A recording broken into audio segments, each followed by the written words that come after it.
So this was actually my idea, my little fun idea to do today. What we did is we basically wrote down a whole bunch of questions. I don't know what Marko wrote, Marko doesn't know what I wrote, and we're going to ask each other, well, we are going to draw cards out of this box, not knowing what we get, and ask each other the questions. It's just some background to how we think the journey's gone, a bit about the industry, a bit more personal about ourselves. Yeah, so let's get right into it. Okay, let's see. Oh, this is a good one.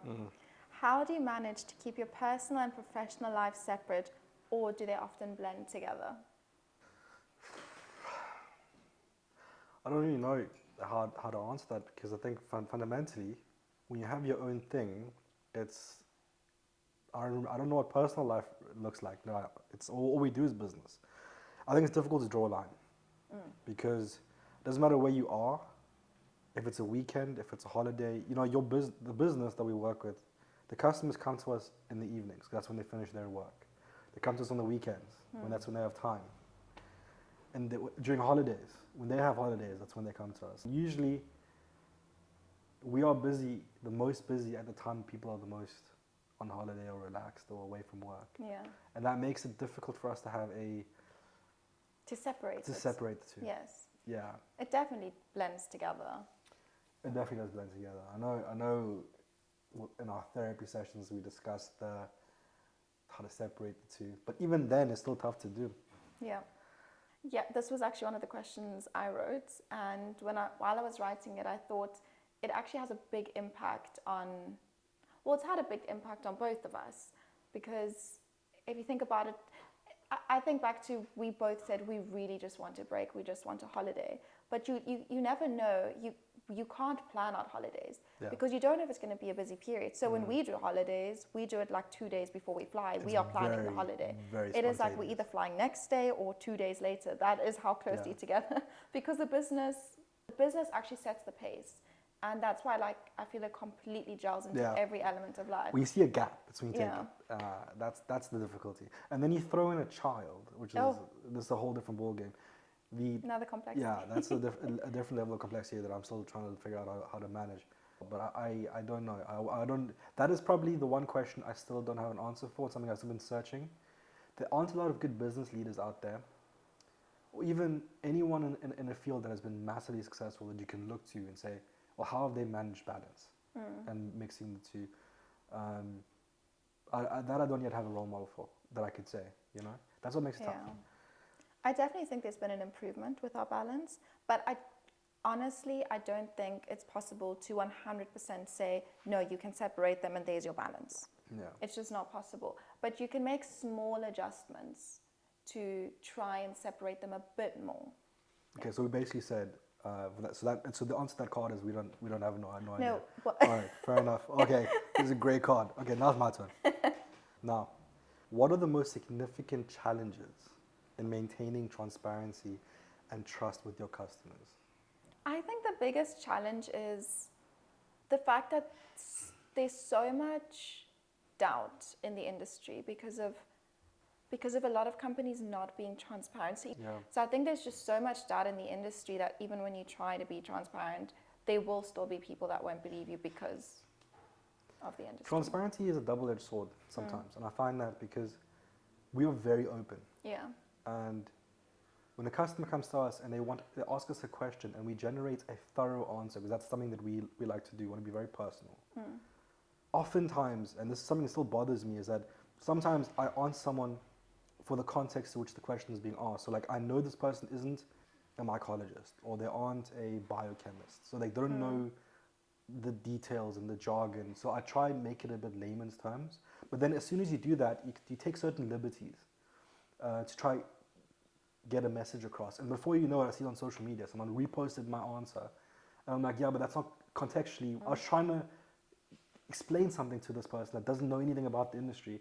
And then what they do on social media is they scrutinize it line for line. Yes. And that bothers me. Because like, we are trying to be transparent. And I'm trying to be open. I'm trying to educate. But then sometimes you feel like, okay, well, by doing that, you open yourself up to so much criticism. And maybe people being so... Because now they're trying to find faults in your transparency. To Yes. be like, yeah, but they're lying. And that makes it difficult sometimes. Yeah, I agree. What are the biggest ethical dilemmas you have faced in your business, and how did you resolve them? Man, there's one that comes to mind, yeah. There's a very specific, and it's actually quite a recent incident, and this was one we discussed at length. The industry has changed a lot in the last year or two, in the sense that there's been a huge inflow of investments by investors and venture capitalists and private equity companies buying up smaller medicinal mushroom companies and turning them upside down. And what they're basically doing is driving profits. They want profits, profits, profits, profits. And that comes at the expense of quality.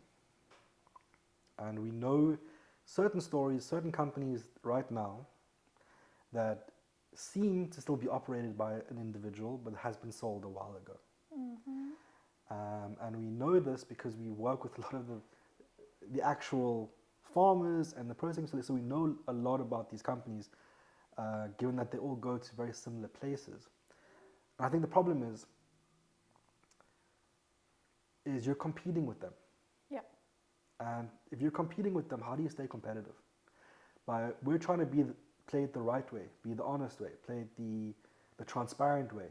But often you see these companies that aren't doing that doing so well. And I still struggle with that sometimes. But I'm like, look, but we got in here to do it the right way. And every now and again, when you have like a bad sales day, or like you have this great idea for a project and it just doesn't land, like you see their company do something fantastic, and you're like, man. So you look at their company, you're like, man, that's just not the quality that like if customers only they're knew. selling, yeah. And we're still new in the world of business, so you have that internal voice saying, hey, why don't you just do that? And then you got to sit back and be like, no, this is just not what we stand for. It's not our mission. I often think, you know how there's a saying that says, you sell your soul to the business. You hear it in the music industry, you hear it in business. I personally think that by making these sort of decisions where you're faced with, well, what is the best that I can give a customer? And then we start cutting corners. I feel like every corner you cut, you're just selling a part of the soul. If I can't give this to the person that I love, Yeah. would I give this to my daughter? Would I give it to you? If I can't give it to you knowing, and then sleep at night being comfortable, this is the best that I can give you, then it won't be good enough, fundamentally. And then customers need to make the decisions eventually. Who do they trust? Who do they believe? And that's where I stand on the matter. Let's do this. So, have there been moments where you felt like giving up on Antioxi? And how did you support each other through those times? Oh, yes. I think I've had more moments than you. And I had a legit moment where for 2 days I actually did walk away from Antioxi. I don't know if you remember. I do remember. Yeah. I think for 2 days I was like, the issue was at the point in time is when we first started the business and we were so broke. Like everything was going into the business. Everyone around us was living their lives. We were having serious issues as well. And I asked myself the question, is it worth it? Like, is this actually worth it? Maybe it makes sense just for you to do it. And then I rather just go back and go corporate, and we keep our careers separate. Maybe that will fix the issues that we were having. And then I remember the one day I said to you, I'm like, Marco, I quit. I even changed my LinkedIn. I didn't know that. Yeah, I even changed it on LinkedIn. Like, I was so serious about walking away. So passive aggressive. And then for I think it was the third day then in the morning, I came and I said, you know what? A lot of sweat and tears have been put into this business from my side. I need to come back into the business. And then that was that. I would say that was the only time I really seriously considered walking away and walked away for 2 days. But other than that, I think you have moments where you're so tired and when you have bad sales days as well and you see other companies in the ethical question that aren't doing it the right way but are doing so well, and it's your ego as well, So yeah, you have moments where you ask yourself, is it worth it? New Year's, the day you gave birth. Oh yeah. Birthdays, holidays, sleepless nights because you're working on some sort of project that has to get over the line at a certain point in time. I remember a time when I called my brother, and I was never gonna give up, but you just need someone to give you that reality check. And I remember calling him. I don't remember how many years we were into this, and like we were just not seeing the results because we're still learning, or just a huge learning curve. And I'm like, yo, and I'm really struggling with this psychologically. And he told me that he reminded me of a story that I told him where I said I would rather go my whole life trying to make this happen and not succeed than live a life doing something I genuinely don't want to do. Oh. And like I do remember me telling him that, and I said, you know what, that's true. Like it doesn't matter. This is what I wanted. I wanted it to be difficult. I wanted it to be. If it was easy, I wouldn't be doing it. You have goosebumps. That was good. Yeah, that was a rude awakening. I think that kind of carries me every now and again when I think about, man, this sucks. Like, you know, it's been a whole long day. So this month is an example. Like I spent the last 30 days with no weekends. I worked consistently. Yeah. And then, you know, I need to do another week of this because the project lands on the 1st of July. That is a crappy week, a crappy project month. But I know that after when you come out of it, you look back at it, you're like, man, I'm quite proud of what I did that time. But when you're in it, sometimes it gets a bit much. And not to underestimate as well, you know, when you work for yourself, you, in that instance, your brother was that voice, that motivation, but most of the time you're motivating yourself. You are in such a dark place, then you got to tell yourself, no, you can do it, fight through. Whereas, you know, I think if you're more in a team setting, a corporate setting, your whole team, you know, you're riling each other up. Yeah. You're like, come on, guys, one late night, we can do it. And it's tough when you're in such a, let's call it a dark place, to actually still try to motivate yourself. But it can get really tough.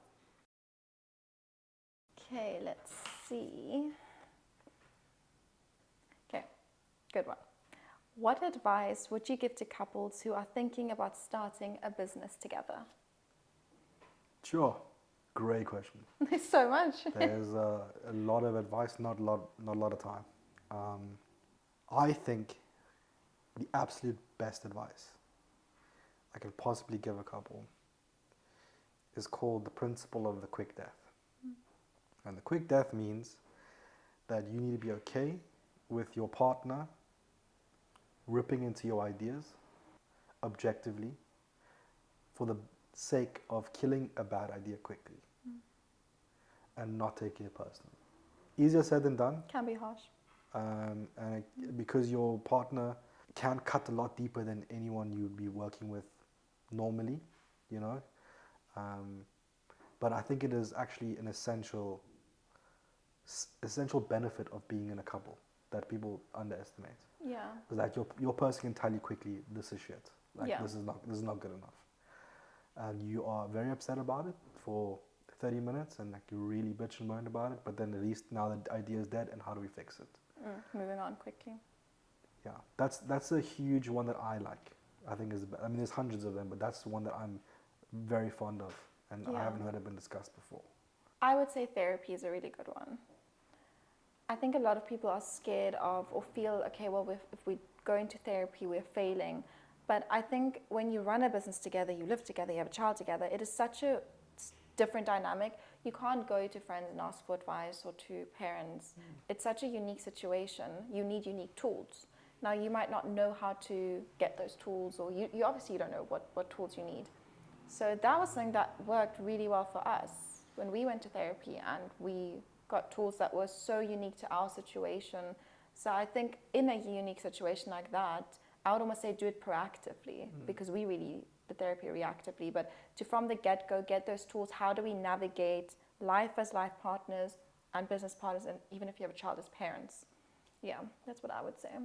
All right. Take it away. If you could describe your relationship using a type of medicinal mushroom. That must be your question. This is one of my questions. Which one would it be and why? A mushroom that describes our relationship. All right. If I had to pick a mushroom that represents our relationship, I would pick the reishi mushroom. Why? I think reishi it's for me like a staple partner to any other one. It feels like it has so much versatility in the benefits that it provides. I think we're quite complex, and like the dynamic is so unique, and I think being able to be so multifaceted is very similar to a reishi mushroom. All right. Okay. Ooh. who's more likely to come up with a wild idea for a business and who makes it happen? So I don't think like a new business. I think it's more like in the business. Yes, an idea in the business. I think that I like to ideate a lot. So I come up with a lot of ideas, and a lot of them get shot down quite quickly. Necessarily shot down quite quickly. Which is a good thing, the quick death. The quick death. So I think that's probably one. I think I'm the one that does that, and you're the one that then is the reasonable person in the group. What do you think? Yeah, I agree. I think if we had it your way, we would still be redesigning our tea pouches at this point in time. Yeah, that's true. I think I think I'm a bit of a perfectionist and I have like a Yes. very specific vision for something, and then you are more pragmatic in the sense that Which is not a bad thing, though. It's good, especially in our industry. We need it to be perfect. But I think one can always, especially with design, it can always be better. You'll always find something small. yeah, So I think we balance each other out very well there, where you will make sure that we get the best possible quality, and I will make sure when we are at that point that we go to market. that needs to get done. Yes, so I think that works really well together in our team. That's true. Right. On to the next. What's your favorite medicinal mushroom and why?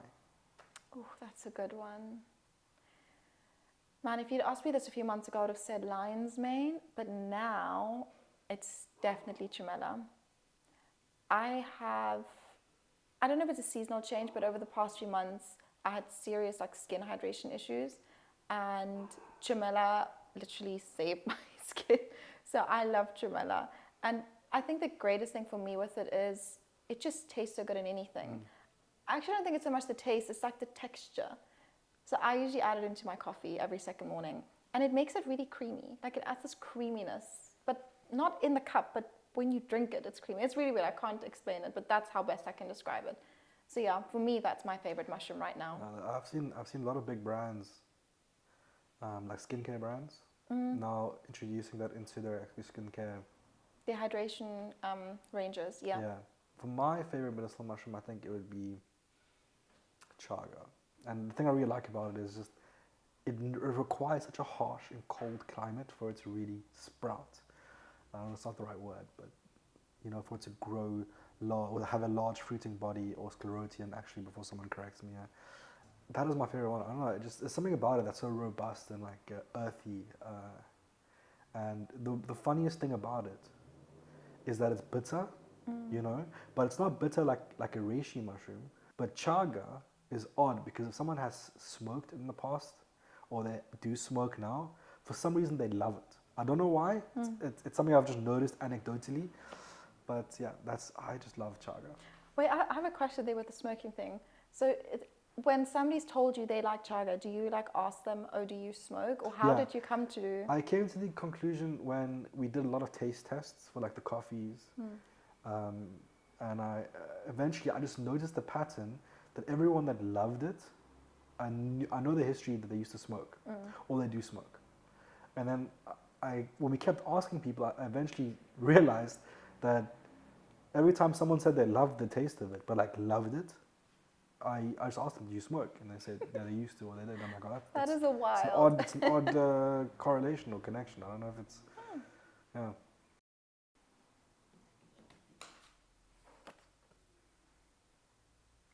Ooh, what is the most memorable moment from your journey together, both personally and professionally? I think personally it's quite easy. The engagement was incredibly memorable. And it was a lovely day. That was a great time. That was great. Especially how spontaneous it was and how the family got involved under strict instructions. Personally, that's the easiest one. But a tough one's also at Tara's birth. I was going to say, now what about Tara's birth? They're both up there. But professionally, I can't remember the day.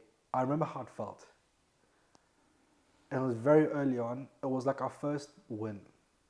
And the first win felt like a heartbeat. It was the first time there was a heartbeat in the business. And that gave me hope that this could be something. And I wish I could remember what it was or what happened. I just know, I remember sitting back in the chair when hearing the news or reading the news of the whatever the event was, and just being like so happy. And I was on that day I was cloud nine. I just can't remember what it was because it's just after low after low after low after low, and yeah, I just remember feeling so hopeful. I wonder if it's that period when the Fantastic Fungi documentary came out, and we saw this massive influx in not just like sales, but just in inquiries, people wanting to learn about the mushroom, like understand them more. I think that was massive, like professionally in our business. Don't know if But was was it more that. profound than that? It was more. It was more. It was earlier because that was like years later. True. I think. I don't think. I think maybe it might have been the first customer that bought from us that we didn't know. Oh, You because know? at the beginning it's It's always like something like friends that and, that happened. You know. And it was the first time someone bought from us and we didn't know who it was. I think that was a defining moment. But yeah, I wish I could. I'm gonna have to give that thought. Maybe come back to this one in the future. Yeah, when you remember. When I remember what it was, but I remember how it felt. Well, I think personally, I would have definitely said, man, for me, it's also those top two, but I think Atara's birth was like probably right at the top, like meeting her for the first time. And professionally, I think I think for me, it's when we started hiring, like when we actually started building a team. We weren't just working with contractors and freelancers anymore, like we had permanent employees of Antioxi. That was a really cool one for me. That was quite cool. Right, on to the next. How do you envision the role of medicinal mushrooms evolving in mainstream health and wellness? I see a positive and a negative to this.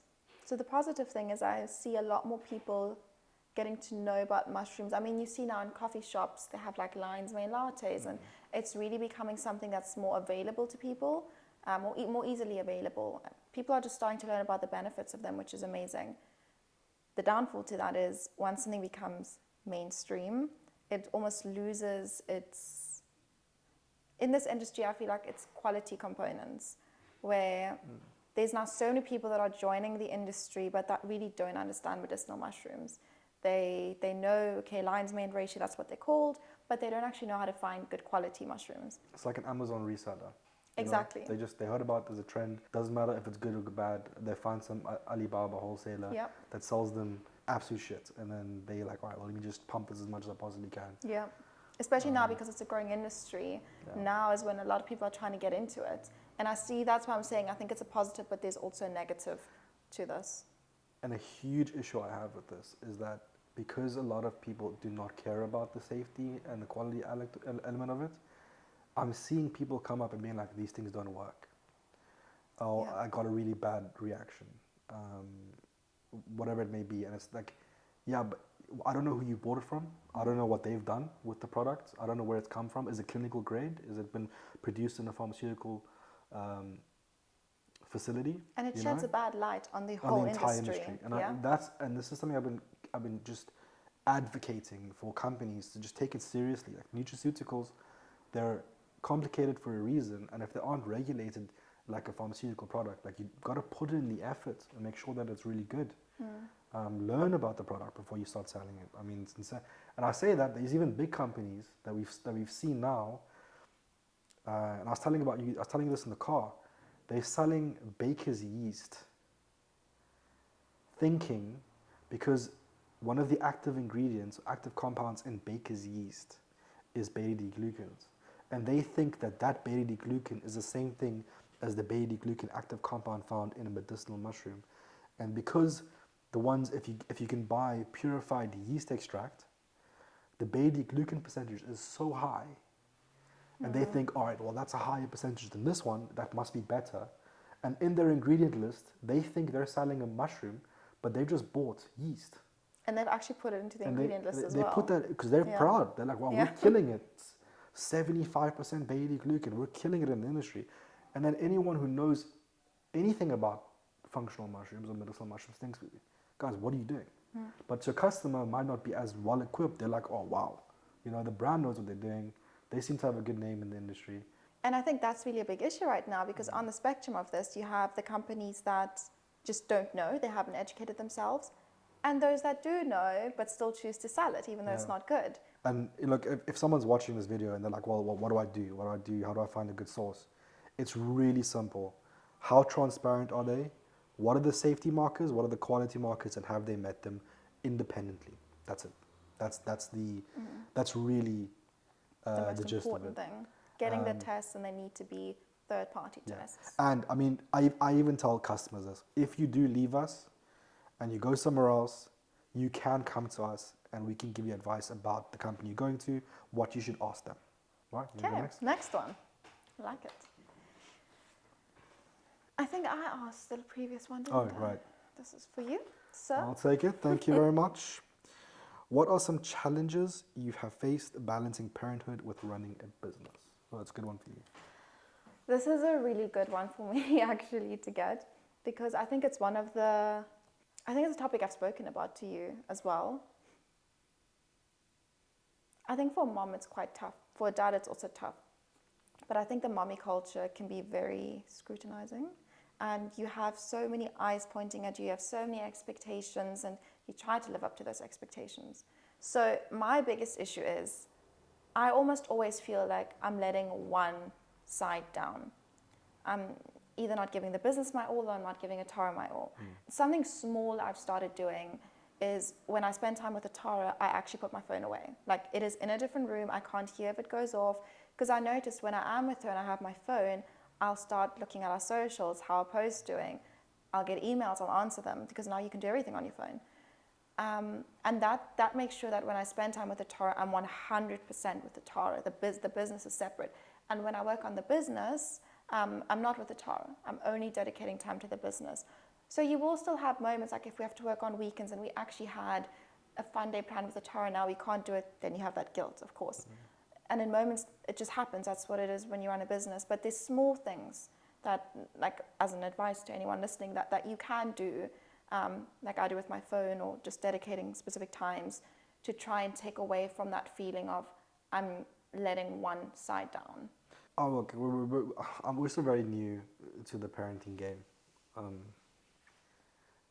But as a father, and witnessing you and like what it's like, how things have changed dynamically in the relationship and in the business relationship now that we have Atara, I can definitely sense there's a certain pressure that you have as a woman that we don't have, and it's probably very topical at the moment because it's quite a complicated problem, and maybe it's even a conversation piece for another time for really get into it. But I can definitely often see the parts of you that wants to be committed and show up and kill it in the work game, and then there's simultaneously a part of you that wants to kill it in the mommy game.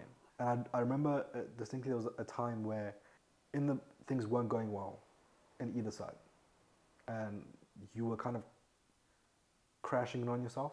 I remember you coming to me being like, look, you really feel like you're failing at both at the moment. And I remember I still said maybe it makes sense to replace my role. Yeah. Because I don't feel like I'm bringing it to the business right now. Yeah. And that was huge because you've never heard talk about that before. And that is definitely not a unique problem. I think every woman who has a child and has that right now, even dads, obviously, dads is one thing, but I think women just have a stronger maternal pull for the nurturing element of, especially when they're very young. It's been interesting. But it's a complicated problem. Yeah, it's a journey. Yeah. It's a thing.